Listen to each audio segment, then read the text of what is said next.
नमस्कार दोस्तों, कैसे हो आप। मैं एस के चौहान एक बार फिर से क्वालिटी एजुकेशन के इस शानदार मंच पर आपका स्वागत करता हूं। आज अपन अपना थर्ड मॉडल पेपर स्टार्ट करेंगे। ठीक है। पीछे अपन 2 मॉडल पेपर कर चुके हैं।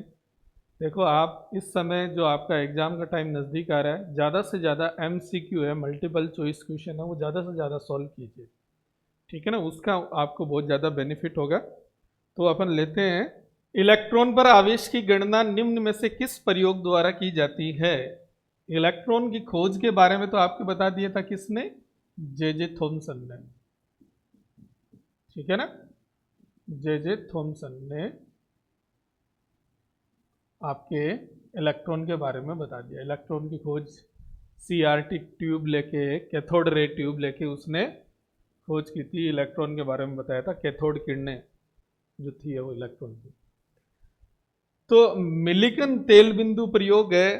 मिलिकन ने अपने तेल बिंदु प्रयोग की सहायता से एक क्या लिया था, कणित्र लिया था, और एक कांच का बॉक्स लेके उसके अंदर 2 हाई वोल्टेज की प्लेटें लगाई थी, जो एक प्लस की थी एक माइनस की थी।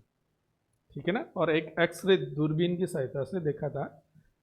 तेल की बूंदों को एकदम छोटी महीन महीन बूंदों के रूप में उसके अंदर गिराया जाता है, कणित्र के अंदर। इस तरह से उपकरण था।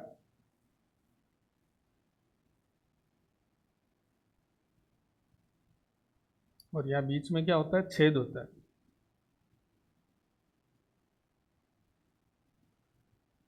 ठीक है, और यहाँ आपके इस तरह से दबाने का ये कणित्र होता है, यहाँ से तेल की बूंदों की बौछार की जाती है इसके अंदर, कुहासे के रूप में। ठीक है ना, ऑटोमाइजर बोला जाता है इसको। और यहाँ उच्च वोल्टता की जो प्लेटें लगा दी थी, एक प्लस की थी और एक क्या थी, माइनस की थी। नीचे इनको जोड़ के हाई वोल्टेज से जोड़ दिया था इनको। ठीक है ना, और एक्स रे दूरबीन थी, इसकी सहायता से इसको देखा जाता है। तो इस जो ये तेल की बूंदें होती है, इनको एक बीच में स्थिर करके, आवेश लगा के स्थिर करके, और इस पर आवेश की गणना की जाती है। ठीक है ना, इसको बीच में स्थिर किया जाता है, नीचे ये गिर रही है तो गुरुत्वाकर्षण बल भी लगता है और प्लेट के द्वारा खींचा जाता है इसको। ठीक है ना, तो इस बूंद पर, तेल की बूंद पर इलेक्ट्रॉन जो है उसके आवेश की गणना की गई। तो वो किस प्रयोग द्वारा गणना की गई थी, मिलिकन के तेल बिंदु प्रयोग द्वारा गणना की गई थी। ठीक है ना, जे जे थॉमसन मॉडल आपको पता ही है। जे जे थॉमसन मॉडल था वो क्या था, जे जे थॉमसन मॉडल था वो प्लम पुडिंग मॉडल था, जिसमें क्या बता दिया था कि परमाणु है वो धनावेशित गोला है, और उसके अंदर क्या है, इलेक्ट्रॉन है वो तरबूज में जैसे बीज बिखरे रहते हैं, उसी तरह इलेक्ट्रॉन बिखरे हुए रहते हैं। तो इसको प्लम पुडिंग मॉडल भी कहते हैं, वाटर मेलन मॉडल भी उसने बताया था। ठीक है ना, तो ये जे जे थॉमसन वाला तो अपन को पता है, ये तो इलेक्ट्रॉन के आवेश के बारे में नहीं बताया था। न प्रकीर्णन प्रयोग के बारे में बताया था। प्रकीर्णन प्रयोग क्या था आपके, रदरफोर्ड ने। रदरफोर्ड ने तो नाभिक के बारे में बताया था कि नाभिक है, परमाणु है, उनकी त्रिज्याएं कितनी है, आयतन कितना है। प्रकीर्णन प्रयोग आपको पता ही है, अल्फा कणों की बौछार की थी सोने की पतली पन्नी पर, और फिर देखा था कि ज़्यादातर कण वो सीधे निकल गए थे, है ना। कुछ कण है वो मार्ग से विचलित हुए थे। कुछ एक 20,000 में से एक कण वो एकदम 180 डिग्री का कोण बनाते हुए वापस आ गया। तो वो प्रकीर्णन प्रयोग था रदरफोर्ड ने। तो रदरफोर्ड ने तो नाभिक के बारे में जानकारी दी थी परमाणु के। ठीक है ना, रदरफोर्ड ने क्या बता दिया था, नाभिक के बारे में, परमाणु के बारे में इनकी जानकारी दे दी थी कि परमाणु की त्रिज्या है वो कितनी होती है, नाभिक की त्रिज्या है वो कितनी होती है, इसके बारे में जानकारी देती थी। ये तो होती है न्यूक्लियस की, नाभिक की, और ये होती है आपके एटम की त्रिज्या के बारे में। ठीक है ना, डी ब्रोगली, इसने क्या बताया था, डी ब्रोगली ने प्रकाश की द्वैत प्रकृति की बात की थी, है ना, कि प्रकाश का जो प्रकाश जो आ रहा है उसका 2 व्यवहार माना जा सकता है, तरंग व्यवहार भी माना जा सकता है और कण व्यवहार भी माना जा सकता है। तो तरंग के रूप में अगर कोई कण आ रहा है तो उसमें वो अगर गतिमान है तो उस समय उसकी जो तरंग दैर्ध्य है, लेमडा जो है, वो इसके संवेग के व्युत्क्रमानुपाती होती है। ये संबंध बताया था किसने, आपके डी ब्रोगली ने। तो लेमडा इजिकल टू हो जाता है अपना H/P। ठीक है ना, दी ये भी नहीं है, तो कौन सा होगा इसके अंदर? मिलिकन का तेल बिंदु प्रयोग।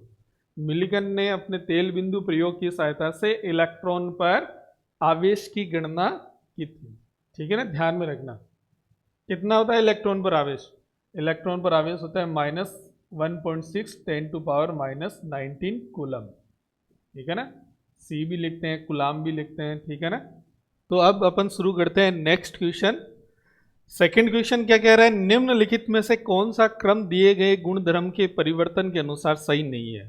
तो आपको ये दे रखा है कि अलग अलग ऑर्डर। पहला है आयनन एंथैल्पी। आयनन एंथैल्पी क्या होती है भैया? आयनन एंथैल्पी होती है कोई भी परमाणु है उसके बाह्यतम कोश में यहाँ कोई इलेक्ट्रॉन होता है, इसको बाहर से कोई ऊर्जा देकर बाहर निकालना। ठीक है ना, उत्तेजित करके बाहर निकालना। तो यहाँ अपन को ऊर्जा खर्च करनी पड़ती है। ये आपके आयनन विभव, आयनन एंथैल्पी, आयनन ऊर्जा, आईपी आयोनाइजेशन पोटेंशियल, इसको अपन बोलते हैं। ठीक है ना, तो आपको देखना है कि किसकी आयनन एंथैल्पी है वो ज़्यादा है, वो भी प्रथम आयनन एंथैल्पी यानी फर्स्ट आईपी का मान किसके लिए ज़्यादा है। ठीक है ना, तो आप देखिए कि बोरोन, कार्बन, नाइट्रोजन और ऑक्सीजन, बाएं से दाएं अपन चलते हैं तो अपन को पता है कि आईपी का जो मान होता है वो क्या होता है? इंक्रीज होता है, बढ़ता है, ड्यू टू साइज। साइज है वो डिक्रीज होती है। और मैं कह सकता हूं कि नाभिकीय आवेश है वो बढ़ता है। नाभिकीय आवेश बढ़ेगा तो आपके आयनन विभव का मान भी बढ़ेगा। लेकिन अगर जब आप यहां देखोगे, नाइट्रोजन है, इसका इलेक्ट्रॉनिक कॉन्फ़िगरेशन होता है 1s2 2s2 2p3। ठीक है, और जो ऑक्सीजन है उसका होता है 1s2 2s2 2p4, ये होता है। तो आप बताओ कि किसका विन्यास ज़्यादा स्थायी है? नाइट्रोजन का जो कॉन्फ़िगरेशन है वो आपके अर्धपूरित इलेक्ट्रॉनिक विन्यास है, अर्धपूरित इलेक्ट्रॉनिक विन्यास है, तो ये ज़्यादा स्टेबल है। और ज़्यादा स्टेबल होने की वजह से इसमें से इलेक्ट्रॉन है वो जल्दी नहीं निकल पाएगा। इसके लिए आईपी का मान क्या रहेगा? आईपी का मान है वो ज़्यादा रहेगा, आईपी का मान ज़्यादा रहेगा ऑक्सीजन की तुलना में। तो यहाँ ही अपन को मालूम पड़ गया कि इसकी जो प्रथम आयनन एंथैल्पी है उसका ऑर्डर सही नहीं है, और अपन को यही ढूंढना है कि कौन सा सही नहीं है। तो ये फर्स्ट ऑप्शन ही अपने लिए राइट हो जाएगा। ठीक है ना, सेकेंड ऑप्शन में चलो अपन देखते हैं। तो I B R F C L, इसकी क्या है? इलेक्ट्रॉन ग्रहण एंथैल्पी। इलेक्ट्रॉन ग्रहण एंथैल्पी क्या होती है? इलेक्ट्रॉन बंधुता होती है। और अपन जानते हैं सी एल की इलेक्ट्रॉन बंधुता है वो अपने वर्ग के अंदर सबसे ज़्यादा होती है, फ्लोरीन से ज़्यादा होती है, क्योंकि फ्लोरीन का आकार छोटा है। विद्युत ऋणता तो इलेक्ट्रॉन नेगेटिविटी तो फ्लोरीन की ज़्यादा है, लेकिन फ्लोरीन का साइज छोटा होने से इलेक्ट्रॉन डेंसिटी ज़्यादा हो जाती है, बाहर से इलेक्ट्रॉन है वो अंदर आसानी से आ नहीं पाएगा इलेक्ट्रॉन रिपल्सन के कारण। तो क्लोरीन है उसकी इलेक्ट्रॉन ग्रहण एंथैल्पी उसका मान ज़्यादा हो जाएगा। तो ये ऑप्शन अपने लिए क्या है? इस दृष्टि से सही नहीं ढूंढना था अपन को, ये तो सही है इसलिए ये नहीं होगा। फिर क्या था? बढ़ती हुई प्रथम धात्विक त्रिज्या, तो धात्विक त्रिज्या का मान भी क्या होता है? इस तरह से बढ़ता है, तो ये भी नहीं होगा और ये भी नहीं होगा। बढ़ती हुई प्रथम आयनिक आकार, आकार जितना ज़्यादा माइनस आता जाएगा, है ना, प्लस आएगा तो आकार छोटा होगा, माइनस आएगा तो आकार बड़ा होगा, तो ये भी नहीं होगा। तो अपना फर्स्ट ऑप्शन है वो सही हो जाएगा। इसके अंदर सही कौन सा नहीं है? ये नहीं है। नाइट्रोजन इधर आना चाहिए था, ऑक्सीजन इधर आना चाहिए। चले सेकंड ऑप्शन में। चलो सेकंड ऑप्शन क्या, ये थर्ड क्वेश्चन क्या कह रहा है? थर्ड क्वेश्चन है 25 डिग्री सेंटीग्रेड पर एक गैस का आयतन है वो 400 ml है, दाब स्थिर। अब दाब स्थिर जहां होता है, यानी आपने क्या कर दिया? दाब स्थिर कर दिया। ठीक है ना, क्या लिख रखा है? दाब स्थिर। और स्थिर जब दाब होता है तो कौन सा लो लगता है आपका? स्थिर ताप, एक तो ताप के साथ होता है तो अपन बॉयल का नियम लगाते हैं। ठीक है ना, और स्थिर जो दाब होगा तो इसमें अपन क्या कह देंगे? P1, ये जो अपना P है वो तो स्थिर हो गया। ताप क्या है? T1 25 डिग्री सेंटीग्रेड, है ना, और जो V1 है वो अपने पास कितना है? 400 ml। तो कुछ याद आ रहा है कि आपको किसके बीच में संबंध है? V और T के बीच में किसने बताया था जब दाब स्थिर हो? तो V और T के बीच में संबंध बताया था आपके किसने? चार्ल्स ने। ठीक है ना, बॉयल ने तो किसने बताया था? बॉयल ने बताया था ताप स्थिर पर कि दाब और आयतन के बीच में क्या संबंध होता है। चार्ल्स ने किसके बारे में बता दिया था, आपके ताप और आयतन के बीच में, ठीक है ना। तो ये अपन ने T1 लिख दिया, ये V1 लिख दिया, T2 है वो पूछा है अपन को, और V2 है वो अपन को दे रखा है कितना, 600 ml। बात को समझना, क्या कह रहा है कि आपको इतना टेम्परेचर देते हैं 25 डिग्री सेंटीग्रेड, तो आपका आयतन जो है ना किसी भी गैस का वो 400 ml है। कितना ताप लगाएं कि 600 ml हो जाए, तो ताप बढ़ाना पड़ेगा, ठीक है ना। तो चलो फॉर्मूला होता है, आपको पता है V1 बट्टा होता है T1, V2 होता है V2 अपॉन T2, ये फॉर्मूला होता है। इस ताप को अपन बदल लेते हैं केल्विन में। केल्विन में बदलने के लिए अपन क्या करेंगे, 273 प्लस 25 बराबर हो जाएगा 298, 298 हो जाएगा, ठीक है ना। तो यहाँ मान अपन को रखने, अपन को निकालना है T2, तो T2 बराबर में क्या कर दूँ, T2 बराबर कर देता हूँ, इस T2 को तो इधर ले गया और इन दोनों को इधर लिया है, तो V2 गुणा T1 बट्टा V1, ठीक है ना।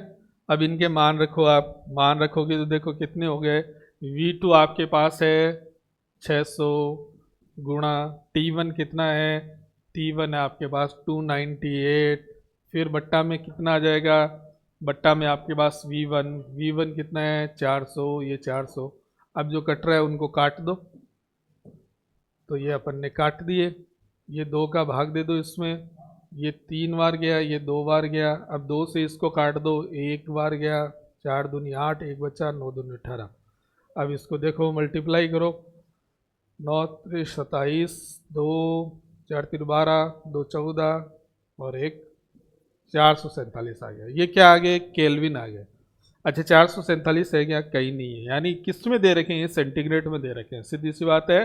अपन को केल्विन को सेंटीग्रेड में बदलना पड़ेगा, तो 447 माइनस 273 करेंगे तो अपने केल्विन आ जाएंगे या सेंटीग्रेड आ जाएंगे। 273 में जोड़ते तो केल्विन होता है, घटा देंगे तो अपने सेंटीग्रेड आ जाएंगे, 4 7 1।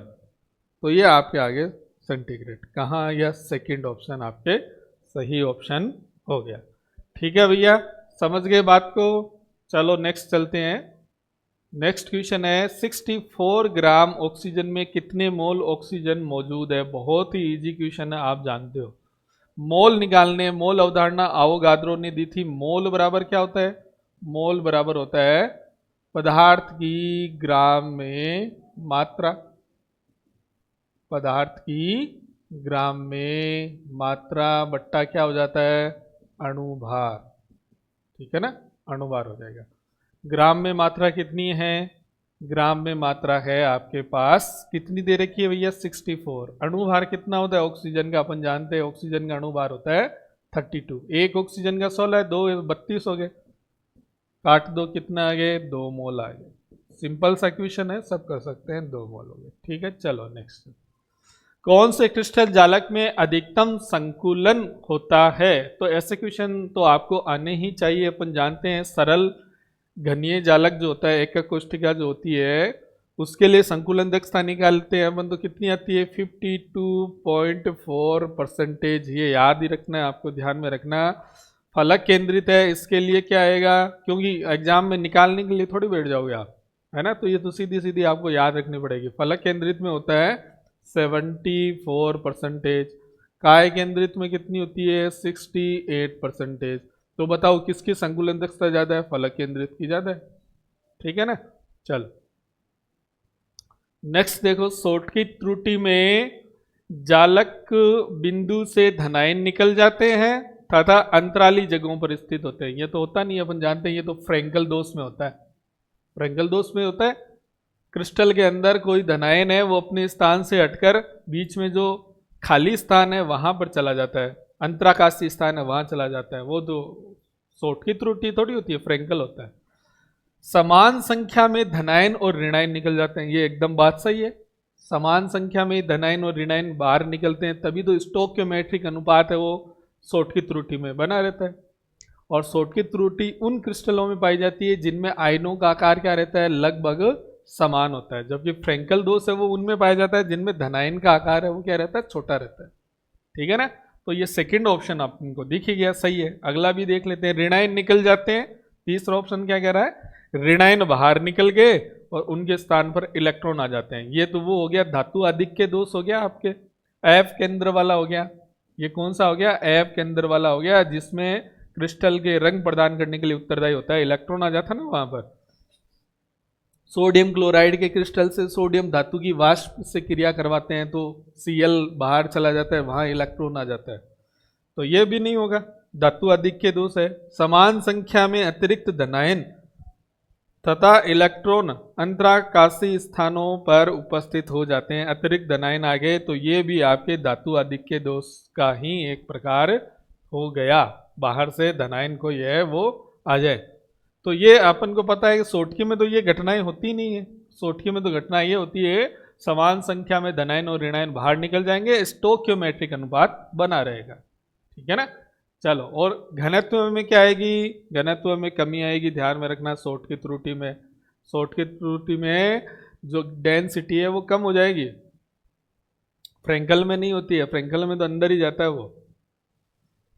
अधिकतर क्रिस्टल स्पष्ट विदलन देते हैं क्योंकि उनके परमाणु आयन अणु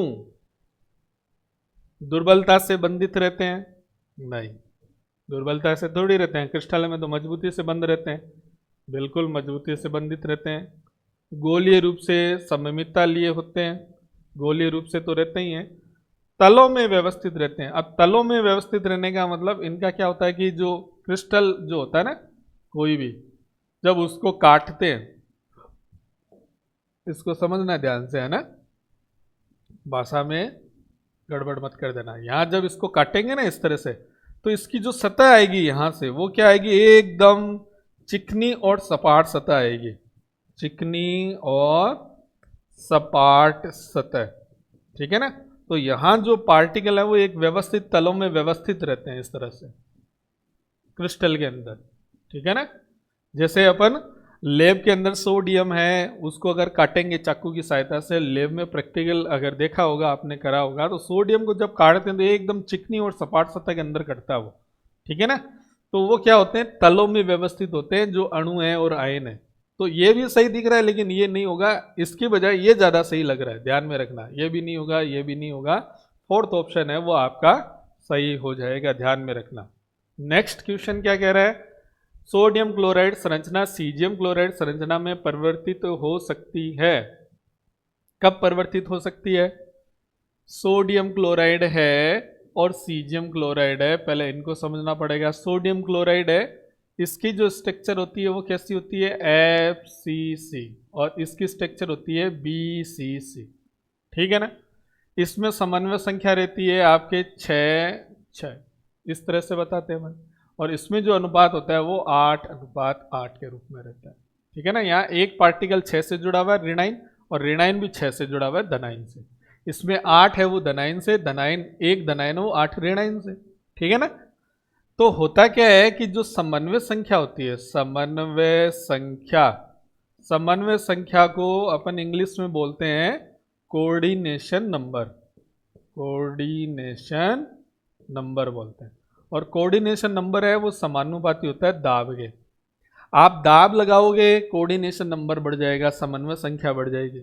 और जब आप ताप लगाओगे तो ताप के व्युत्क्रमानुपाती होता है। ताप के क्या होता है, व्युत्क्रमानुपाती होता है। ताप के क्या होता है, व्युत्क्रमानुपाती, ध्यान में रखना। ताप बढ़ाओगे कोऑर्डिनेशन नंबर घट जाएगा। ठीक है ना, तो यहाँ ऑप्शन देखो, ये तो सीधा सीधा ही गलत हो गया, ताप लगाना ही नहीं है अपन को, ये परिवर्तन संभव नहीं है, ये भी गलत हो गया। ताप और दाब दोनों नहीं चाहिए अपन को, तो ताप और दाब दोनों को बढ़ाने से भी काम नहीं चलेगा। ताप कम करो और दाब बढ़ाओ तो बात जम सकती थी, लेकिन ये क्लियर नहीं है। उच्च दाब लगाने पर ये बात जम रही है। ठीक है ना, दाब बढ़ाओगे तो कोऑर्डिनेशन नंबर है वो बढ़ जाएगा, तो सोडियम क्लोराइड है वो सीजियम क्लोराइड में परिवर्तित हो जाएगी। ठीक है, दाब और आयतन के बीच खींचे गए ग्राफ का आकार कैसा होता है, कैसा होता है, इस तरह से होता है ग्राफ। और क्या होता है, अपन जानते हैं दाब लगाओगे किसी गैस पर तो आयतन में क्या आएगी, कमी आएगी, है ना। आयतन में क्या आ जाएगी, कमी आ जाएगी। तो इस तरह से अगर मैं कह दूं कि यहाँ आयतन है, ठीक है ना, यहाँ आयतन बढ़ रहा है, यहाँ मैं कह दूं दाब बढ़ रहा है, ठीक है ना। तो जब आप दाब बढ़ाओगे तो आयतन में क्या आ जाएगी, कमी आएगी। आयतन में क्या आ जाएगी, कमी आ जाएगी। आयतन पहले तो ज़्यादा रहेगा, आयतन पहले क्या रहेगा, ज़्यादा रहेगा, धीरे धीरे आयतन में क्या आती जाएगी, कमी आ जाएगी। तो इस तरह से ग्राफ प्राप्त होता है। ये जो ग्राफ होता है इसको बोला जाता है हाइपरबोला। कौन सा बोला, हाइपरबोला, ठीक है ना। ये जो ग्राफ प्राप्त होता है ये क्या होता है, हाइपरबोला, ठीक है ना। तो परिपत्र है नहीं अपने, परबोला भी नहीं होता है। परबोला में तो क्या होता है, एकदम सेंटर पॉइंट से टच करता हुआ कोई ग्राफ बनता है इस तरह से, ठीक है ना। तो परबोला भी नहीं है, सीधी रेखा में अपन को मिल नहीं रहा। सीधी रेखा में कब मिल सकता था, सीधी रेखा में अगर कब मिलेगा, जब इस तरह से ग्राफ होता, P और 1/V के बीच अगर ग्राफ होता ना, P और 1/V के बीच ग्राफ होता है, तब इस तरह से सीधी रेखा में ग्राफ मिलता है, ध्यान में रखना, ठीक है ना। तो अगर दाब और आयतन के बीच में इस तरह से ग्राफ खींचा गया तो वो हाइपरबोला होगा। लेकिन अगर इसके बीच में अगर ग्राफ खींचोगे तो एक सीधी रेखा मिलेगी, क्योंकि इसके तो ये समानुपाती है ना, 1/V के समानुपाती है, आयतन के समानुपाती नहीं है, ठीक है ना। तो ये भी आपका नहीं होगा, बच गया क्या, हाइपरबोला हो गया, ठीक है। चलो नेक्स्ट देखो, एक स्थिर तापमान पर गैस का दाब, एक वायुमंडलीय दाब, एक वायुमंडलीय दाब है और 5 लीटर के रूप में दिया गया है। यानी आपको देखो स्थिर ताप हो गया, क्या हो गया, स्थिर ताप, यानी समतापी हो गया, ये समतापी हो गया है। और दाब और आयतन के बीच में दिया गया है, यानी ये कौन सा नियम हो गया, आपके बॉयल का नियम हो गया, ठीक है ना, बॉयल का नियम हो गया। ताप स्थिर कर दिया। बॉयल क्या कह रहा है कि दाब और आयतन के बीच में कौन सा संबंध है, 1/V वाला संबंध है, यही वाला संबंध है ना। तो आपको पहले देखो ये तो संबंध अपन को लगाना ही है, बॉयल का नियम लगाना है। उसमें समीकरण कौन सी यूज करनी है वो अभी अपन देखते हैं। देखो आपको दे रखा है दाब, कितना दे रखा है, 1 ATM, चलो ठीक है। फिर आयतन कितना दे रखा है, आयतन दे रखा है 5 लीटर, ठीक है। फिर आपको क्या दे रखा है, जब वायुमंडलीय दाब 2 ATM कर दो, यानी P2 कर दे तो कितना, 2 ATM, ठीक है। तो आयतन कितना हो जाएगा, ये तो पूछा है, सिंपल सा क्वेश्चन है। बताओ आयतन कितना हो जाएगा। अपन जानते हैं P1V1 इजिकल टू होता है P2V2। ये आपको समीकरण पता होनी चाहिए। एक तो ये समीकरण, ठीक है। एक अपन ने अभी चार्ल्स वाला नियम देखा था, उसके अंदर V1/T1 है ना, वो समीकरण आपको पता होनी चाहिए। तो ये समीकरण यूज करके अपन निकाल सकते हैं इजी तरीके से। देखो क्या करेंगे, देखो क्या करना पड़ेगा, P1 का मान कितना है आपको निकालना, क्या है V2 निकालना है। तो V2 निकालने के लिए P1 नीचे आ जाएगा, ये P आपको क्या निकालना है, V2, तो P2 नीचे आ जाएगा ना। P1 कितना है, 1 गुणा V1 का मान कितना है, V1 का मान है 5, ठीक है ना। ये देखो मैंने ये दोनों मान लिख दिए, 1 और 5। अब आपको P2 नीचे ले जाओ, P2 नीचे ले गए, बराबर क्या निकालना है, V2 आ जाएगा। तो ये आपका सीधा सीधा कट गया, कितने आ गए, 2.5 आ गए। और 2.5 आ रहा है अपने, देखो ये रहा 2.5 लीटर आ रहा है। फोर्थ ऑप्शन हो जाएगा, कौन सा ऑप्शन, फोर्थ ऑप्शन हो गया, ठीक है। चलो नेक्स्ट देखते हैं, द्विध्रुव प्रेरित आकर्षण निम्न में से किस युग्म के मध्य उपस्थित होता है। बहुत ही बढ़िया क्वेश्चन है ये, वेरी इंपॉर्टेंट क्वेश्चन है, ध्यान में रखना भैया, ठीक है ना। द्विध्रुव प्रेरित आकर्षण, यानी ये क्या कह रहा है, द्विध्रुव का मतलब डाइपोल है आपके पास, कौन सा, डाइपोल है। और वो क्या कर रहा है, प्रेरित कर रहा है, इंड्यूस्ड कर रहा है किसी को द्विध्रुव बनाने के लिए, ध्यान में रखना। ये क्या करेगा, ये द्विध्रुव है किसी दूसरे मॉलिक्यूल को जो नॉन पोलर है, ठीक है ना। मॉलिक्यूल भी हो सकता है, एटम भी हो सकता है, उस नॉन पोलर है वो, ध्यान में रखना, अध्रुवीय है। ये खुद पोलर है, पोलर है तभी तो डाइपोल बने। ये पोलर है लेकिन दूसरे नॉन पोलर को क्या करेगा, प्रेरित करेगा। तो ऐसा आपको युग्म देखना है, द्विध्रुव प्रेरित आकर्षण निम्न में से किस युग्म के मध्य उपस्थित होता है। तो आप देखिए, पहले तो आपको पहचान करनी है कि डाइपोल और नॉन पोलर मॉलिक्यूल की पहचान करनी है। पहले तो ये डाइपोल होता है, ये नहीं होता है, बिल्कुल होता है। वाटर मॉलिक्यूल है, उसमें ऑक्सीजन पर माइनस, H पे प्लस होता है। और ये भी डाइपोल है, यानी ये भी डाइपोल और ये भी आपका डाइपोल, ऑक्सीजन पे माइनस, H पे आपके प्लस, तो ये नहीं होगा, ये ऑप्शन नहीं होगा। दूसरा देखो Cl2 दोनों परमाणुओं की विद्युत ऋणता एक जैसी है, तो ये आपका नॉन पोलर है, नॉन पोलर तो बैठ रहा है, अब इसके साथ डाइपोल बैठना चाहिए दूसरा। CCl4 आपको दिख रहा है कि कार्बन और Cl है, उनके बीच में विद्युत ऋणता का अंतर है, लेकिन ध्यान में रखना इनकी जब आप डाइपोल मोमेंट निकालते हो तो जब एक ही कार्बन से, मतलब एक ही तत्व से सभी जुड़ने वाले तत्व एक जैसे होते हैं तो उनका डाइपोल क्या रहता है, शून्य रहता है। ध्यान में रखना, क्यों? क्योंकि इसका डाइपोल इस दिशा में होगा, इसका इस दिशा में, इसका इस दिशा में, इस दिशा में, सभी एक दूसरे को क्या कर लेंगे, न्यूट्रलाइज कर लेंगे और द्विध्रुव गुण का मान क्या आ जाएगा, शून्य। यानी ये नॉन पोलर बन गया, ये क्या हो गया, ये भी नॉन पोलर हो गया, यानी ये भी नॉन पोलर, ये भी नॉन पोलर, तो नॉन पोलर और नॉन पोलर के बीच में क्या बंद हुआ है, ठीक है ना। यहां देखो HCl है, ये पोलर है, ये तो आपका पोलर है बिल्कुल। हीलियम आपका नॉन पोलर है, हीलियम तो नॉन पोलर होता है, और इसमें आपको पता है हीलियम का एटम इस तरीके से रहता है, इसमें तो कोई इस तरह से कोई चीज़ है नहीं, तो यही बैठ रहा है अपना, यानी सेकंड ऑप्शन भी नहीं हो रहा, थर्ड ऑप्शन बैठ जाएगा। थर्ड ऑप्शन में क्या होगा देखो, थर्ड ऑप्शन में HCl है, तो आपका HCl का मतलब एक जगह आपका प्लस आ गया, एक जगह माइनस आ गया, यानी H पे प्लस और Cl पे माइनस, पार्शली पॉजिटिव और पार्शली नेगेटिव। अब हीलियम का जो एटम होगा ना, इसको ये क्या करेगा, प्रेरित करेगा, इंड्यूस्ड करेगा, किस चीज के लिए, डाइपोल बनाने के लिए। यानी यहां जो इसके इलेक्ट्रॉन चक्कर लगा रहे हैं ना, इसको ये क्या करेगा, प्रेरित करेगा। प्रेरित करने से ये एटम भी इस तरीके से हो जाएगा, या माइनस या प्लस हो जाएगा, ठीक है ना, या माइनस या प्लस हो जाएगा, ठीक है ना। और ये डाइपोल है वो अपना ऐसा का ऐसा बना हुआ है, तो अब इनके बीच में आपका वांडर वाल्स जो बल है वो लग जाएगा, द्विध्रुव प्रेरित आकर्षण बल। तो थर्ड ऑप्शन अपना सही हो गया। फोर्थ में देखो, फोर्थ में ऐसा हो सकता है क्या, फोर्थ में ये नॉन पोलर है, बिल्कुल नॉन पोलर होता है, अभी लिखा है अपन ने, ठीक है ना। ये क्या है, ये और ये तो चीज एक जैसी हो गई, कार्बन के नीचे सिलिकन आता है और सिलिकन से ये फ्लोरीन जुड़े हैं, तो वही चतुष्फल के रूप में जुड़े हुए हैं, है ना। चतुष्फल के रूप में सिलिकन से 4 फ्लोरीन जुड़े हुए हैं, तो फ्लोरीन की विद्युत ऋणता क्या होती है, ज़्यादा, तो ये इसी तरह से जाएंगे, इसका भी क्या हो जाएगा, इसका भी डायपोल मोमेंट है वो शून्य हो जाएगा, यानी ये भी नॉन पोलर है। नॉन पोलर इनके बीच में बल है नहीं, तो ये भी नहीं हुआ, थर्ड ऑप्शन आपका सही होगा। तो ये बहुत ही अच्छा सवाल है, इसको ध्यान से देखना भैया, ठीक है ना। चलो नेक्स्ट देखते हैं, लिथियम नाइट्रेट को गर्म करने पर निम्नलिखित में से कौन सा यौगिक नहीं बनता है। लिथियम नाइट्रेट का पहले तो अपन को फॉर्मूला पता होना चाहिए। लिथियम नाइट्रेट ये होता है, इसको हीट देनी है, तो लिथियम नाइट्रेट को जब गर्म करोगे तो वो जब टूटता है तो लिथियम का बनता है ऑक्साइड, और क्या बनता है, और बनता है आपके नाइट्रोजन का डाइऑक्साइड, और बन जाती है ऑक्सीजन।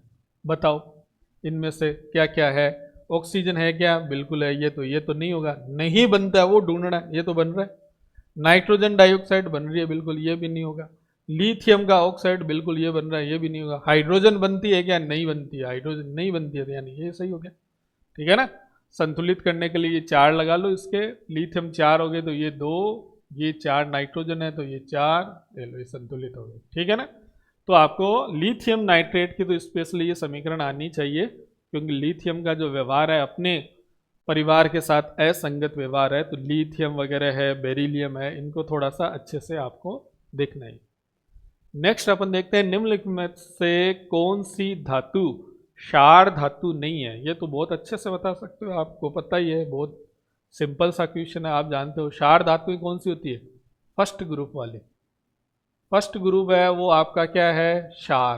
क्यों है, क्योंकि हाइड्रोक्सिल आयनों के साथ जुड़कर क्षार बनाता है, बेस बनाता है। Lithium, sodium, potassium, rubidium, caesium, francium, ठीक है ना। तो देखो इनमें से कौन सा नहीं है आपका, मैग्नीशियम नहीं है आपका, मैग्नीशियम सही हो जाएगा। मैग्नीशियम आपको पता है यहाँ आता है, beryllium, magnesium, calcium, strontium, barium और रेडियम। तो ये तो धातुएं आपको पता है, ये कौन सी होती है, ये तो क्षार मृदा धातुएं हैं, ठीक है ना। चलो भैया, ये तो बहुत इजी सा क्वेश्चन है, आप जानते हो ये तो। क्षार धातु का गलनांक होता है, क्या होता है? शून्य। बिल्कुल ही नहीं होता है, शून्य थोड़ी होता है, गलनांक शून्य नहीं होता है। वातावरण पर निर्भर करने का भी मतलब नहीं है। निम्न या उच्च में से बताना आपको। क्षार धातुओं का आकार क्या होता है? बड़ा होता है अपने आवर्त के अंदर, आवर्त में बड़ा आकार होता है ना, तो इसकी वजह से इनके जो धात्विक बंध है, धात्विक बंध है, ये क्या होते हैं? दुर्बल होते हैं। धात्विक बंध क्या है? दुर्बल। ठीक है ना। और दुर्बल होने की वजह से इनके जो गलनांक है, मेल्टिंग पॉइंट है, वो क्या होते हैं? कम होते हैं। ध्यान में रखना, मेल्टिंग पॉइंट क्या होते हैं? निम्न, उच्च नहीं होते हैं, निम्न होते हैं। ठीक है ना। तो धात्विक बंध दुर्बल है, इस वजह से इनके जो गलनांक है उनका मान क्या रहेगा? कम रहेगा। नेक्स्ट देखो, जल योजन एंथैल्पी के संबंध में निम्नलिखित में से कौन सा क्रम सही है? जल योजन एंथैल्पी का मान आप जानते हो कि ऊपर से नीचे जब आएंगे, beryllium, magnesium, calcium, strontium, barium और रेडियम, तो आपकी हाइड्रेशन एंथैल्पी जो है ना, हाइड्रेशन एंथैल्पी, उसका मान क्या होता है? बढ़ता है, अपन जानते हैं। घटता है, बढ़ता क्या है? घटता है। आकार छोटा होगा तो बढ़ेगी, आकार क्या हो जाएगा? घटेगा। आकार बड़ा होगा, जल योजन एंथैल्पी का मान कम हो जाएगा। ठीक है ना। तो आपको देख लो कि स्ट्रोंशियम वगैरह जो है, बेरियम है, बेरियम की जो जल योजन होने की विलेयता है वो बहुत कम होती है। तो देखो पहला ऑर्डर क्या कह रहा है? बेरिलियम की सबसे ज्यादा है। बिल्कुल ये सही बात है, ये तो एकदम सही बात है, तो ये सही हो सकता है।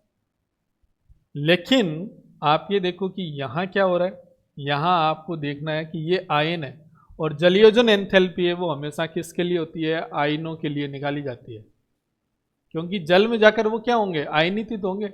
आयनों को ही तो जल के पार्टिकल है वो कवर करेंगे, आयनों को तो ही कवर करेंगे। ठीक है ना, आयनों को ही तो कवर करेंगे ना। प्लस है तो उसको ऐसे कवर, माइनस है तो उसको ऐसे कवर। ठीक है ना। तो बात समझे क्या? आयनों के लिए देखना है। अब यहां आयनों का ऑर्डर, ये भी ऑर्डर सही है, लेकिन इसकी तुलना में ये देखो, beryllium +2, magnesium +2, calcium +2, strontium +2, barium +2, ये ज्यादा सही है। ठीक है ना। ये तो केवल परमाणु के लिए हो गया, ये आयनों के लिए होती है जलयोजन एंथैल्पी। और ये ऑर्डर देखो, ये ऑर्डर तो आपका कैल्शियम स्ट्रोंशियम पहले आ गया, बेरिलियम, मैग्नीशियम, कैल्शियम और स्ट्रोंशियम, बेरियम, ये भी नहीं, ये तो एक जैसे ही दे दिए दोनों, ये तो है ही नहीं। और ये भी यही देते हैं, देखो ऑप्शन ही गलत दे दिए इसमें, ध्यान में रखना है ना। तो आपको तो ये ध्यान में रखना, आयनों के लिए ही जो जलयोजन एंथैल्पी का मान है वो क्या होता है? देखा जाता है, और ये ऑर्डर आपका सही ऑर्डर है। ठीक है ना। चलो नेक्स्ट देखें, निम्नलिखित में से कौन सी धातु तंत्रिका संकेतों को संचारित करने में मदद करती है? तो इसका सीधा सा ध्यान में रखना, सोडियम होता है।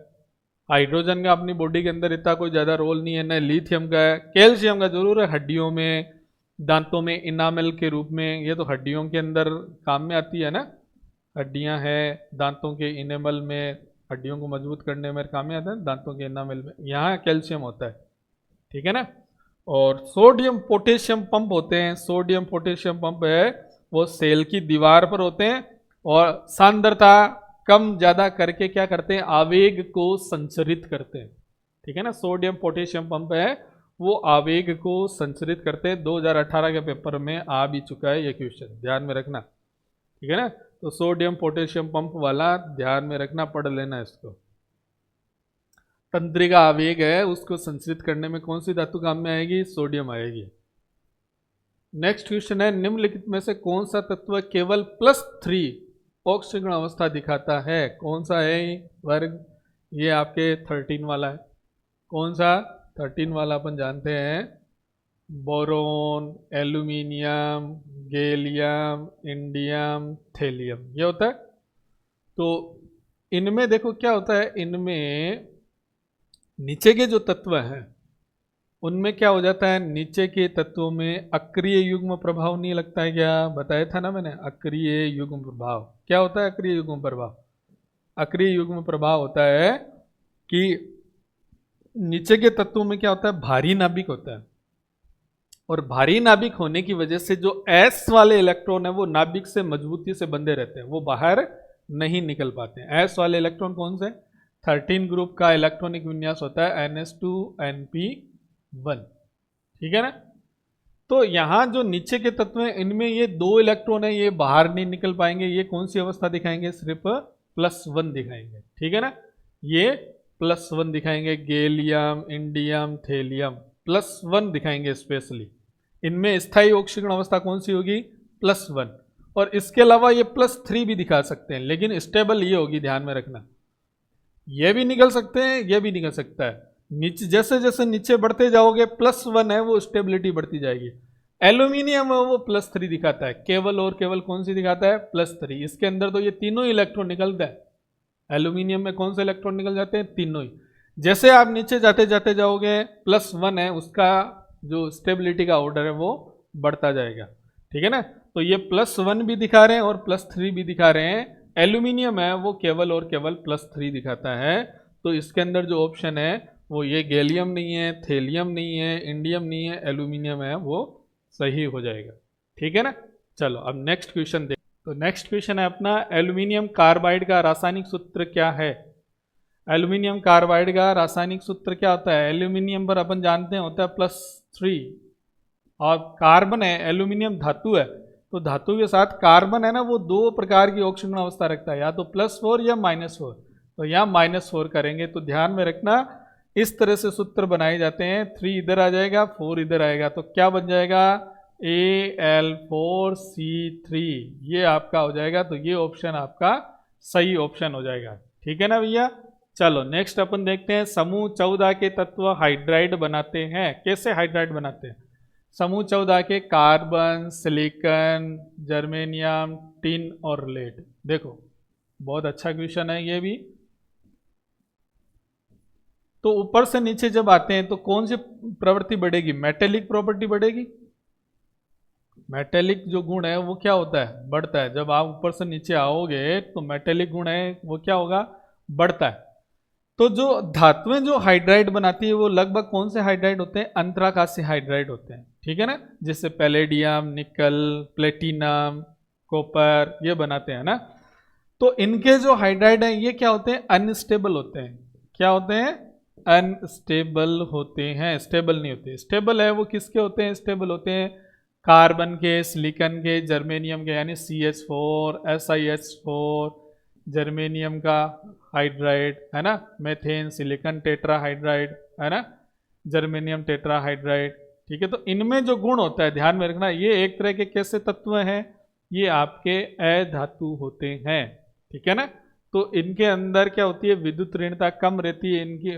और ये एक तरह से क्या है? ये तीनों ही तत्व अधातु में, जर्मेनियम उपधातु में आ जाता है।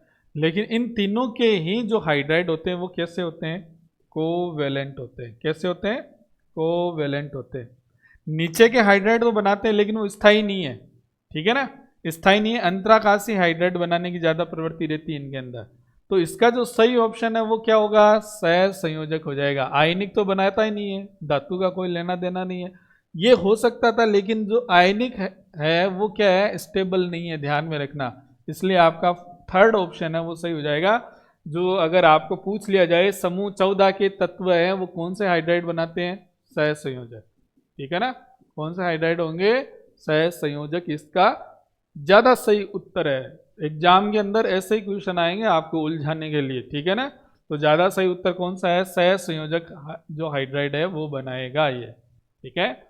आगे देखो, निम्नलिखित में से कौन सा संरचनात्मक समरूपता का एक प्रकार नहीं है?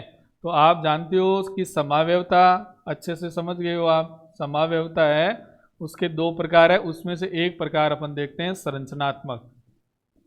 तो संरचनात्मक समावयवता जो होती है बच्चों, इसके अंदर कौन कौन सी होती है? आपके होती है श्रृंखला समावयवता, आपके होती है स्थिति समावयवता, आपके होती है कौन सी? मध्यावयवता और चलावयवता, और एक आ जाती है आपके क्रियात्मक समावयवता, ठीक है ना। तो देखो इनमें से कोई सा है क्या? श्रृंखला बिल्कुल होती है। मेटामेरिज्म, मध्यावयवता को ही मेटामेरिज्म बोलते हैं, चलावयवता को ही टोटोमेरिज्म बोलते हैं। तो ये तीनों प्रकार तो किसके हो गए, आपके संरचनात्मक के हो गए। यानी ज्यामिति समावयवता होती है ना, ये तो आपके प्रकाशिक का प्रकार है, त्रिविम का प्रकार है। प्रकाशिक का क्या, त्रिविम समावयवता का प्रकार है। कौन सी, ज्यामिति समावयवता, जिसमें सिस और ट्रांस रूप बनते हैं। और त्रिविम समावयवता में क्या होता है, संरचना में कोई अंतर नहीं होता है। कहाँ अंतर होता है, इसके जो आपके अंतरिक्ष विन्यास है, 3D विन्यास है, उसके अंदर चेंजेज आता है, ध्यान में रखना। तो इसका सही ऑप्शन क्या हो गया, फर्स्ट वाला। ज्यामिति समावयवता है वो संरचनात्मक के अंदर नहीं आती, वो आती है त्रिविम के अंदर। त्रिविम में ज्यामिति आ जाती है, प्रकाशिक आ जाती है, स्वरूपण आ जाती है, ठीक है ना। तो ये ध्यान में रखना। कार्बोकेटाइंस पर चार्ज होता है, आपको पता है कार्बोकेटाइन जो होते हैं उन पे होता है प्लस, इनको बोला जाता है कार्बोकेटाइन, ठीक है ना। और कार्बन पे माइनस आता है तो इसे बोलते हैं कार्ब एनायन, ठीक है। और कार्बन पर अगर एक इलेक्ट्रॉन आ गया तो इसे बोला जाता है कार्बन मुक्त मूलक, कार्बन मुक्त मूलक। तो कार्बन जो कार्बोकेटाइन है उन पे कौन सा चार्ज होता है, पॉजिटिव चार्ज होता है। एकदम सरल सा क्वेश्चन है, ठीक है ना। चलो नेक्स्ट देखें, इनमें से कौन एलिफेटिक यौगिक नहीं है, ये अच्छा सवाल है। एलिफेटिक कौन सा नहीं है, देखो ये होता है आपका एसिटिक एसिड CH3COOH, ये होता है आपका एसिटाल्डिहाइड CH3CHO, ये है आपका एथेन, ठीक है ना, इथेन लिखा हुआ है, एथेन है ये CH3CH3, ये एथेन हो गया। टेट्राहाइड्रोफ्यूरेन होता है, ये क्या होता है, ये यौगिक होता है टेट्राहाइड्रोफ्यूरेन, ठीक है ना, ये टेट्राहाइड्रोफ्यूरेन होता है।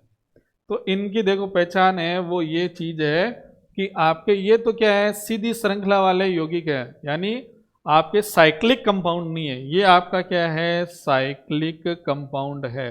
कैसा कंपाउंड है, साइक्लिक कंपाउंड है। और आपका एरोमेटिक भी है ये क्या होता है, एरोमेटिक होता है, एरोमेटिक होता है, अनुनाद भी चलता है इसके अंदर। तो ये आपका एरोमेटिक कंपाउंड है, नॉट एलिफेटिक कंपाउंड। तो आपके ये एलिफेटिक है, तो यानी ये नहीं होगा, ये भी एलिफेटिक, ये भी एलिफेटिक। फोर्थ ऑप्शन है वो आपका एरोमेटिक कंपाउंड है, ध्यान में रखना, एलिफेटिक नहीं है ये, ठीक है। चलो नेक्स्ट है, निम्नलिखित में से उस विकल्प को चुनिए जो क्रियात्मक समूह नहीं है। कार्यात्मक का मतलब है फंक्शनल ग्रुप, बताओ देखें, बहुत अच्छा सवाल है। फंक्शनल ग्रुप नहीं है, इनमें से कौन सा नहीं है फंक्शनल ग्रुप। हाइड्रोक्सिल समूह तो होता है, बिल्कुल हाइड्रोक्सिल समूह होता नहीं है क्या, एल्कोहल में बताते हैं ना अपन, एल्कोहल बताते हैं इसको, हाइड्रोक्सिल समूह होता है। बेंजीन बताओ, बेंजीन का कहीं IUPAC के अंदर अपन ने देखा था क्या, कहीं पर भी। एल्डिहाइड होता है, बिल्कुल एल्डिहाइड है, RCHO अपन करते हैं, एल्डिहाइड होता है। कार्बोक्सिलिक एसिड भी होता है। तो आपके ये ऑप्शन तो तीनों ही आपके क्रियात्मक समूह है, ये आपके क्या है, फंक्शनल ग्रुप है। बेंजीन फंक्शनल ग्रुप में नहीं आता है। ये तीनों समूह किसी भी यौगिक के साथ, किसी भी चेन के साथ जुड़कर उसके गुण हैं वो परिवर्तित कर सकते हैं, और इनको फंक्शनल ग्रुप है वो बोला जाता है, क्रियात्मक समूह बोला जाता है। और मैंने पूरी लिस्ट बता रखी है आपको, क्रियात्मक समूह की सूची भी बता रखी है, वरीयता सूची, ठीक है ना। और भी बहुत सारे होते हैं, लेकिन बेंजीन है वो क्रियात्मक समूह में नहीं आएगा, ध्यान में रखना। तो ये सेकंड ऑप्शन हो जाएगा, बेंजीन फंक्शनल ग्रुप नहीं होता है। निम्नलिखित में से कौन सा हाइड्रोकार्बन बनता है जब बेंजीन यूवी अल्ट्रावायलेट स्थिति के तहत 3 क्लोरीन अणुओं के साथ प्रतिक्रिया करता है। ऐसा क्वेश्चन अपन पहले भी कर चुके हैं। कौन सा क्वेश्चन है ये, बेंजीन की क्रिया करानी है, अपन ने क्या लिया, अपन ने लिया बेंजीन, याद आ रहा है कुछ, बिल्कुल ऐसा सवाल करा था। ऐसे ही बार बार आपको देखो, सिलेक्शन आपको पक्का करना है, तो ज़्यादा से ज़्यादा आप क्वेश्चन सॉल्व करिए, उससे आपको रिपीट होएंगे क्वेश्चन, तो ज़्यादा अभ्यास होगा, ठीक है ना। और आपको मालूम भी पड़ जाएगा किस टॉपिक में अपनी कमजोरी है, तो उसको और ज़्यादा मजबूत करना है। तो ये आपका बेंजीन है, इसके साथ क्लोरीन अणु कितने लेने हैं, 3 क्लोरीन अणु, अणु का मतलब Cl2, Cl2 एक अणु होता है, तो ये 3 अणु हो गए। और किस स्थिति में, UV की स्थिति में क्रिया कराएंगे, तो आपके कौन सी अभिक्रिया होती है, एडिशन रिएक्शन होती है, ध्यान में रखना। और एडिशन क्रिया होगी तो आपके डबल बॉन्ड है वो हट जाएंगे, और यहाँ क्या जुड़ जाएंगे, Cl जुड़ जाएंगे, क्या जुड़ जाएंगे, Cl जुड़ जाएंगे, ठीक है ना। इसे बोला जाता है BHC। बहुत ही अच्छा क्वेश्चन है, इस तरह के इसका क्वेश्चन तो बहुत बार पूछा जाता है, ठीक है ना। बेंजीन हेक्साक्लोराइड है, इसी का नाम क्या होता है, इसमें देखो कार्बन भी 6 है, हाइड्रोजन भी 6 है, और क्लोरीन भी 6 है, तो इनको 666 भी बोला जाता है। इसका नाम ध्यान में रखना, क्या बोला जाता है, 666, ठीक है ना। कार्बन 6, हाइड्रोजन 6, Cl6, यहाँ हाइड्रोजन भी है, ध्यान में रखना दादा। हाइड्रोजन देखो यहाँ कार्बन है ना, उसकी संयोजकता 1 2 3, एक हाइड्रोजन भी बचा हुआ है, तो यहाँ सबके साथ एक एक हाइड्रोजन है, तो C6H6Cl6।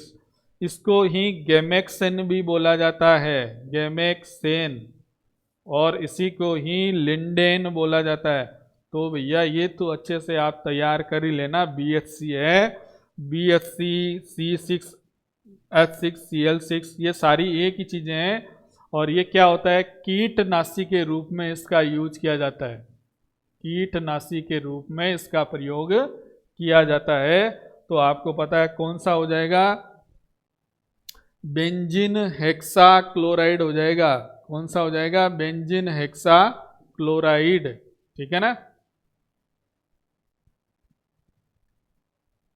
हेक्साक्लोरोबेंजीन, बेंजीन हेक्साक्लोराइड, ये दोनों ही ऑप्शन दे रखे हैं इसमें। क्लोरोहेक्सेन, क्लोरोहेक्सेन तो होगा नहीं, क्लोरोबेंजीन भी होगा नहीं, क्योंकि क्लोरोबेंजीन है वो आपके ये होता है, ये आपका, हाँ क्लोरोबेंजीन तो ये होता है, बेंजीन के ऊपर क्या जोड़ दिया, Cl जोड़ दिया, और क्लोरोहेक्सेन आपका ये होता है, तो ये दोनों ऑप्शन तो होंगे नहीं, ठीक है ना। बेंजीन हेक्साक्लोराइड, ये आपने बेंजीन बना दिया, और हेक्साक्लोराइड का मतलब ये हो गया कि आपने इसी तरह से ही बेंजीन के साथ, यानी ये दोनों ऑप्शन ही है, भूल से दे दिए हैं, ध्यान में रखना क्या होगा, दोनों ही ऑप्शन सही है। वैसे दोनों का नाम ही तो चेंज किया है, हेक्साक्लोरोबेंजीन बोला है, ये बेंजीन हेक्साक्लोराइड हो गया, बात तो एक ही है, ठीक है ना। तो हेक्साक्लोरोबेंजीन है वो IUPAC की दृष्टि से तो अपन इसको बोल सकते हैं, ठीक है ना। तो इसमें ध्यान रखना ये दोनों ही सही है भैया, इसमें एक ऑप्शन गलत देना था, भूल से दे दिया होगा, हेक्साक्लोरोबेंजीन, ठीक है ना, हेक्साक्लोरोबेंजीन हो जाएगा, ठीक है। तो मैं इसको फर्स्ट को भी सही कर रहा हूँ, सेकंड भी सही है, ध्यान में रखना, क्योंकि दोनों का नाम तो एक ही है ना, बेंजीन हेक्साक्लोराइड ही है वो भी, ठीक है। चलो भैया ध्यान में रखना इसको। नेक्स्ट चलें, चलो समझ गए होंगे बात को आप, ऑप्शन है वो भूल से दे दिया है, दोनों में से अगर दोनों ही नाम होते ना, एक नाम दिया होगा तो वही सही करना है वन को। नेक्स्ट देखते हैं 25 वाला क्वेश्चन। C6H6 में मौजूदा सिग्मा बॉन्ड और पाई बॉन्ड की संख्या की गणना कीजिए। तो बताओ, ये अच्छा सवाल है, काउंटिंग करो। काउंटिंग करने का मतलब देखो, यहाँ होते हैं आपके पाई बॉन्ड, ये पाई बॉन्ड, ये पाई बॉन्ड, ये पाई बॉन्ड, यहाँ पाई बॉन्ड है, और बेंजीन के अंदर क्या है, आपको सिग्मा बॉन्ड गिनने। तो यहाँ जो कार्बन है ना भैया, उसके साथ देखो हाइड्रोजन भी जुड़ा हुआ है, तो मैं हाइड्रोजन भी जोड़ देता हूँ, तो आपको सिग्मा बॉन्ड की काउंटिंग हो जाएगी। पहले सिग्मा बॉन्ड गिन ले, सिग्मा बॉन्ड गिनेंगे तो देखो, ये सिग्मा, ये सिग्मा, ये सिग्मा, ये सिग्मा, ये सिग्मा, ये सिग्मा, 6 तो ये हो गए, ठीक है ना। और कौन से, ये देखो, ये पाई है, ये सिग्मा है, तो ये भी सिग्मा, ये भी सिग्मा, ये सिग्मा, ये सिग्मा, ये सिग्मा, तो कितने सिग्मा बॉन्ड कितने हो गए, सिग्मा बॉन्ड है आपके कार्बन और कार्बन के बीच में वो 6 है, ठीक है ना। और सिग्मा बॉन्ड कार्बन और हाइड्रोजन के बीच में वो भी कितने हैं, 6, तो ये तो हो गए 12 आपके सिग्मा बॉन्ड, ठीक है ना। पाई बॉन्ड आपको दिखाई दे रहे हैं, कितने पाई बॉन्ड? पाई पाई पाई, 3 है बस। पाई बॉन्ड कितने हैं? पाई बॉन्ड है आपके कार्बन और कार्बन के बीच में है, ठीक है ना। कितने हैं? 3 पाई बॉन्ड है। तो 12 सिग्मा और 3 पाई बॉन्ड, ये हो गया 12 सिग्मा और 3 पाई बॉन्ड, ठीक है। बाकी के ऑप्शन सही नहीं है, ये ऑप्शन ही सही है, ठीक है। चलो नेक्स्ट देखो, निम्नलिखित में से कौन एक अम्लीय बफर विलयन नहीं है?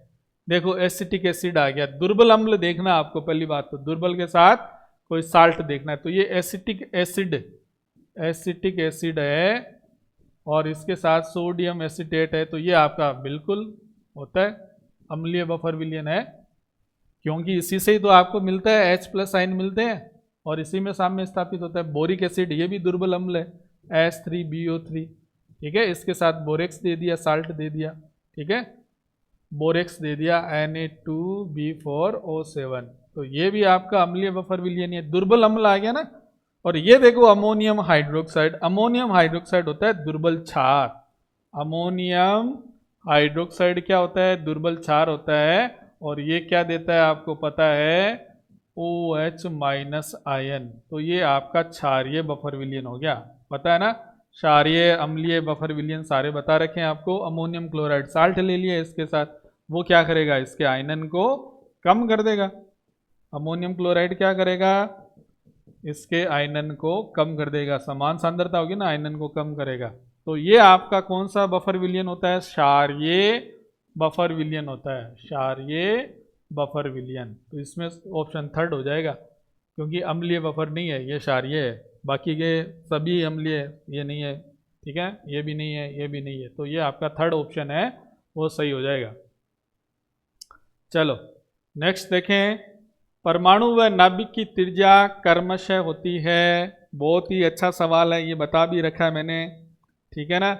इसमें देखो ये है कि फोर्थ ऑप्शन दिखाई नहीं दे रहा है, इसको टाइपिंग वाले को भी कहना पड़ेगा। चलो देखो क्या है इसमें, देखो फर्स्ट ऑप्शन ही आपको सही दिखाई दे रहा है। परमाणु की त्रिज्या होती है 10⁻⁻10 मीटर। 10⁻⁻10 मीटर किसकी त्रिज्या होती है? ये तो होती है एटम की। और नाभिक की इससे बहुत कम है, कितनी? नाभिक की त्रिज्या है, न्यूक्लियस की जो त्रिज्या है ना, वो है आपके, न्यूक्लियस की त्रिज्या है 10⁻15 मीटर, ठीक है ना। तो फर्स्ट ऑप्शन ही इसके अंदर सही हो जाएगा। बाकी परमाणु की तो 10⁻−10 होती है, तो ये भी नहीं है। 10⁻−8 वाला ये भी नहीं है, फोर्थ ऑप्शन दे नहीं रहेगा इसमें, क्या है, ठीक है ना। तो इसका फर्स्ट ऑप्शन है वो सही हो रहा है। अमोनिया का संश्लेषण द्वारा होता है कौन सी? हेबर प्रक्रम होता है, आपको पता है। नाइट्रोजन के 1 मोल और अमोनिया हाइड्रोजन के 3 मोल है, वो मिलाए जाते हैं। ऊष्माक्षेपीय अभिक्रिया होती है, आयरन और मोलिब्डेनम का प्रयोग किया जाता है, ठीक है ना। तो क्या बन जाती है? 2NH3 अमोनिया गैस है, उसका निर्माण हो जाता है उच्च दाब लगाकर, ठीक है ना। यहाँ ऊष्माक्षेपीय अभिक्रिया होती है, ये दाब उच्च लगाना पड़ता है, ताप कम लगाना पड़ता है, ठीक है ना। तो ये कौन सा प्रक्रम होता है?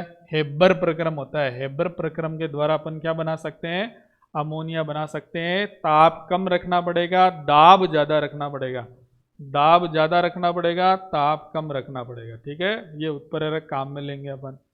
ये कार्बन चक्र, ये तो आपके होंगे नहीं, हाइड्रोजन चक्र, कार्बन चक्र, नाइट्रोजन चक्र, ये तो क्या पारिस्थितिकी के अंदर होता है, इकोसिस्टम के अंदर चलते हैं, कार्बन चक्र, नाइट्रोजन चक्र, ठीक है ना। छोटी क्लासों में पढ़ चुके हो आप। AMU के संदर्भ में हाइड्रोजन का द्रव्यमान है, हाइड्रोजन का द्रव्यमान ध्यान में रखना कितना होता है भैया? 1.008 होते हैं। ये तो आपको सीधा सा याद रखना पड़ेगा, ठीक है ना। ये आप याद रख लेना, हाइड्रोजन का कितना होता है? 1.008 AMU, एटॉमिक मास यूनिट। इसी को ही यूनिफाइड मास भी बोलते हैं, यूनिफाइड मास बोलते हैं, यू भी लगाते हैं सीधा ही, ठीक है ना। चलो निम्न में से कौन अधिक ऊंचाई पर चढ़ने पर सांस लेने में कठिनाई का सबसे अच्छा वर्णन करता है? बताओ, सरल सा सवाल है, आप जानते हो हेनरी का नियम है, वही तो करता है कि जब पहाड़ पर जाते हैं, उच्च जहाँ हाई अपन चले जाते हैं, हिल पर चले जाते हैं, तो वहाँ वायु दाब क्या रहता है? वायु दाब रहता है कम। और वायु दाब कम रहने से क्या होता है, अपन कहते हैं कि दाब कम होगा तो ऑक्सीजन की जो ब्लड में घुलने की जो दर है वो क्या हो जाएगी? कम हो जाएगी। ठीक है ना? यानी दाब बढ़ेगा तो ये कम हो जाए, ये भी क्या होता है? दाब बढ़ता है तो एक्स भी बढ़ता है। हेनरी का नियम यही तो कहता है ना, P इजिकल टू के एच एक्स होता है ना।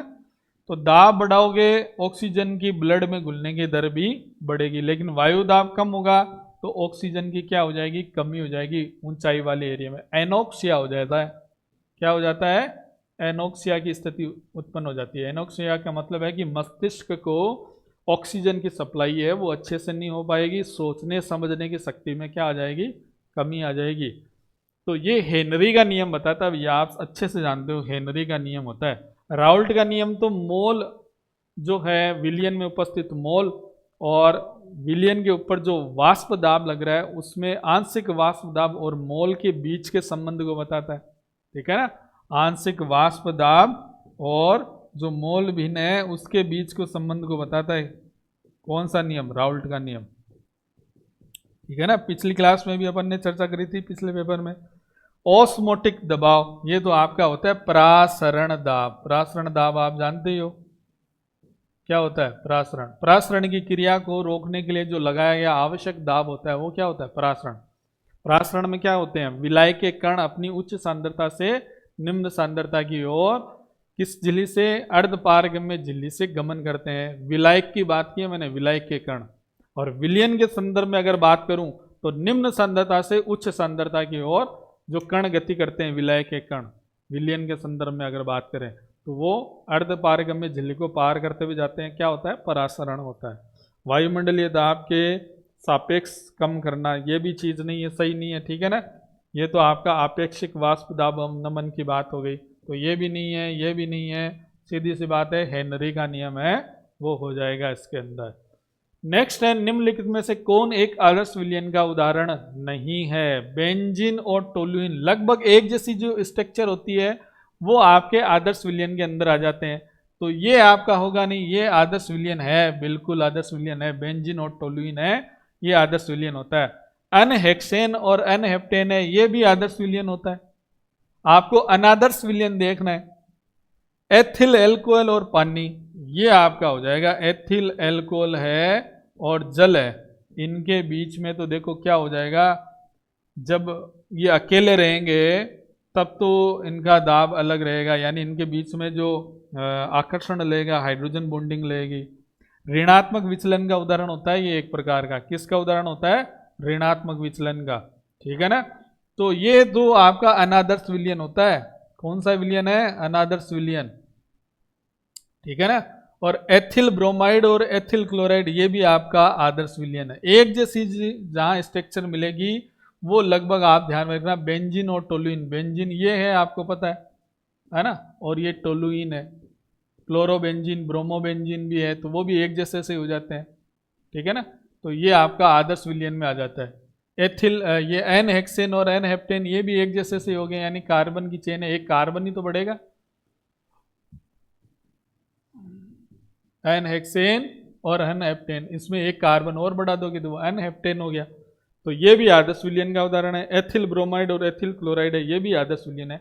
एथिल एल्कोहल और पानी, जल जो है, ये जब अलग होते हैं तो तब इनका क्वथनांक अलग होता है, यानी तब इनका वाष्प दाब अलग होता है।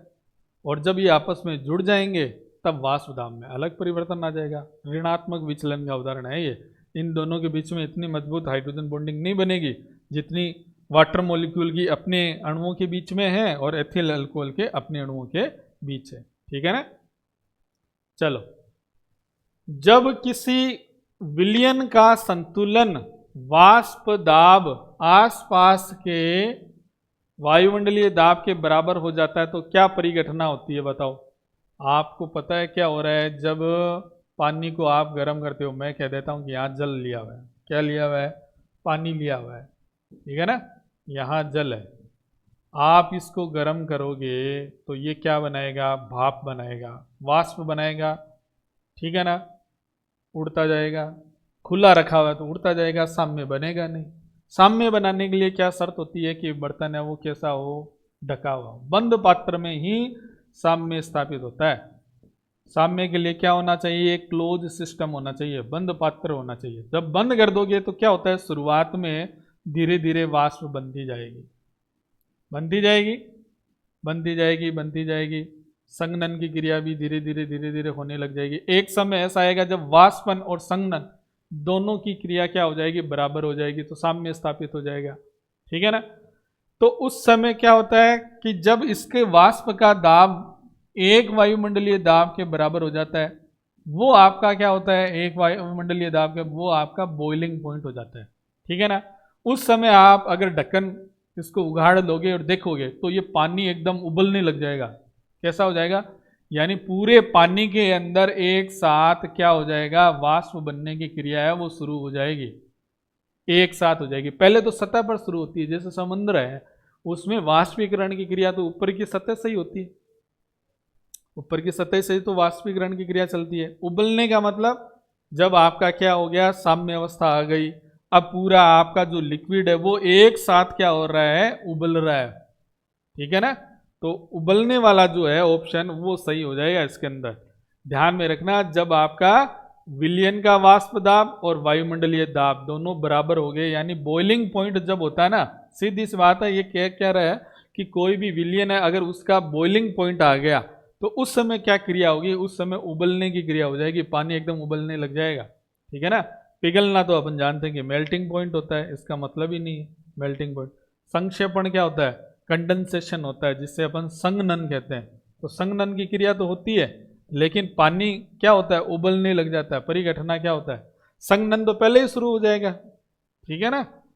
वायुमंडलीय दाब और वाष्प दाब वायुमंडलीय दाब के पास आएगा नहीं, उससे पहले ही संघनन की क्रिया तो चलने ही लग जाएगी, वाष्पीकरण भी चलने लग जाएगा। सब्लिमेशन क्या है, सब्लिमेशन होता है ऊर्ध्वपातन। ऊर्ध्वपातन का यहाँ मतलब नहीं, ऊर्ध्वपातन तो आपके कपूर है, नौसादर है, उसमें क्या होता है, आयोडीन है, आयोडीन है, उसको क्या करते हो आप, जब ठोस कोई गर्म करते हो तो वो सीधा का सीधा गैस में बदलता है, तो सब्लिमेशन भी नहीं होगा। संघनन इसलिए नहीं हो रहा है, ध्यान में रखना, वापस बता रहा हूं, संघनन तो शुरू में ही स्टार्ट हो जाएगा वायुमंडलीय दाब के पहुंचने से पहले ही। वायुमंडलीय दाब और द्रव्य का जो वाष्प दाब है वो दोनों बराबर हो जाएंगे, उस समय उबलने की क्रिया होगी। ध्यान में रखना, कौन सी क्रिया होगी, उबलने की। ठीक है ना। तो ये आपका थर्ड मॉडल पेपर है वो कंप्लीट हो चुका है। नेक्स्ट क्लास में अपन बात करेंगे फोर्थ मॉडल पेपर की। इन मॉडल पेपर को अच्छे से देखना और ज़्यादा से ज़्यादा आपके पास जो क्वेश्चंस हैं, है ना, बुक्स के जो पीछे के क्वेश्चन हैं उनको अच्छे से निकालना। जितने ज़्यादा आपको MCQ जहाँ भी मिलते हैं उनको ज़्यादा से ज़्यादा निकालो, उससे अच्छी प्रैक्टिस करो। ठीक है ना। चलो, धन्यवाद।